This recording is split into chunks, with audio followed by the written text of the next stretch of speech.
Hello everyone, in this video I am going to explain some types of probability sampling. The first one is multi-phase sampling, a sampling procedure in which some information is collected from the whole sample and additional information is collected at the same time or later from subsamples of the entire sample. The main point of distinction between multi-stage and multi-phase sampling is that in the former, each successive stage has a different unit of sample, whereas in the later, the unit of sample remains unchanged though additional information is obtained from a subsample. So, multi-phase sampling is a process where a sample is collected from the large unit and another some extra information is collected from subsamples. For example, if you take four colleges, out of that you select in a city, you will select four colleges, and out of that college you will select 20 people. So you will have a set of information from those 20 people or from those four colleges, and also from them if you select 5 students each from each college from each sample, then you will get another set of information. So it is like information from a big set and also some information from a small set.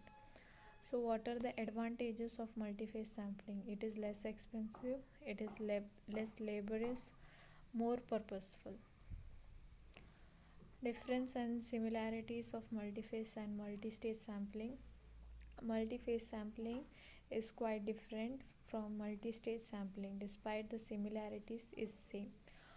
In multi-stage sampling, it is for example, from if 4 colleges are selected, from those 4 colleges again 20 samples are selected.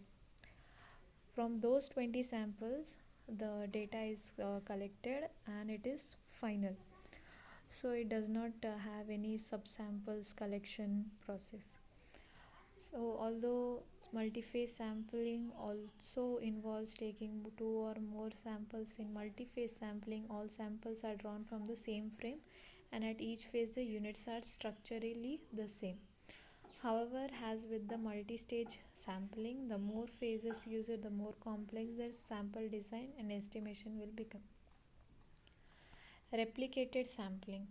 Replicated sampling implies a sample design in which 2 or more subsamples are drawn and processed completely independent of each other.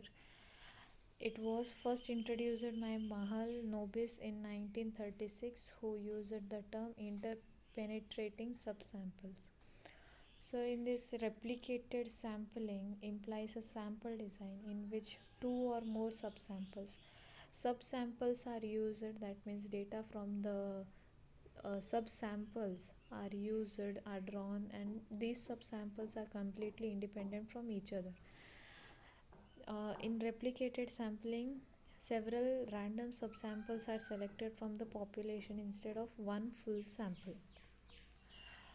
For example, if it has been decided that a sample of 60 units is sufficient to properly represent a population with replicated sampling, 4 independent samples of 15 units each could be selected from the population instead of one single sample of 60 units. That means out out of a population, if 60 is selected as a one sample, subsamples are drawn from those 60 samples. That means totally 4 subsamples will be drawn. Those 4 subsamples will constitute 15 units each.